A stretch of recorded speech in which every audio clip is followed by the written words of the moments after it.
Hello বন্ধুরা, আমরাও ready হয়ে বেরিয়ে পড়লাম গণেশ ঠাকুর দেখার জন্য। চলে এলাম বাড়ির পাশে ভাঙাচোরা রাস্তা দেখতেই পাচ্ছ আমাদের বাড়ির পাশের রাস্তার কি অবস্থা। তোমাদের সবাইকে জানাই যে গণেশ পূজার প্রীতি ও শুভেচ্ছা ও ভালোবাসা।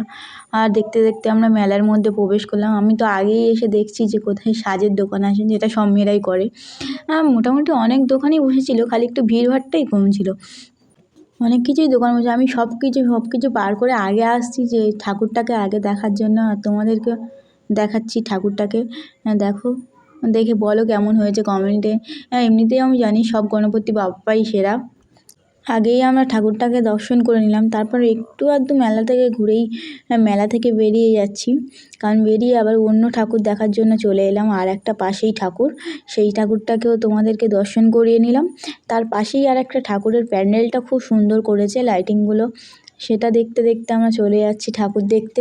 তোমরাও দেখতে থাকো, পাশে থাকো। মেলার লাইটিংগুলো খুব ভালো হয়েছে, কিন্তু রাস্তাঘাট একটু অন্ধকার ছিল, সেই জন্যই আর কি এরকম। আর সেই জন্যই ক্যামেরাটা এত অন্ধকার এসছে। আর এখানে ভিড় হয়েছে, মানে এখানে প্রসাদ বিতরণ হচ্ছে, সেই জন্যই এত ভিড়। তারপরে দেখে নাও তোমরা ঠাকুরটাকে।